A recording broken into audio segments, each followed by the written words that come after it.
Hello friends, welcome to another unboxing and assembly video. I'm checking out this Yaheetech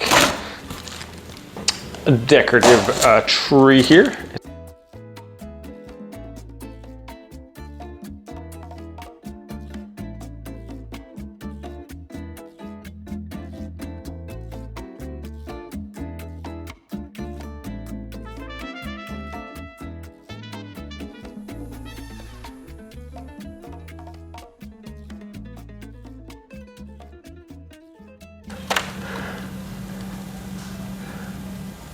Okay, here we are. Just turn down the lights a little bit. And then you can switch it up. I like how the switch is right there on the ground.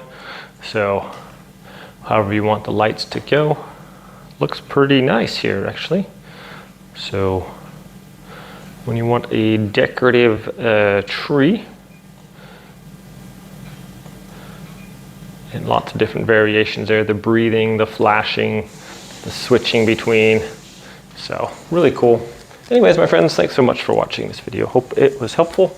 Have a great day, and I'll see y'all next time.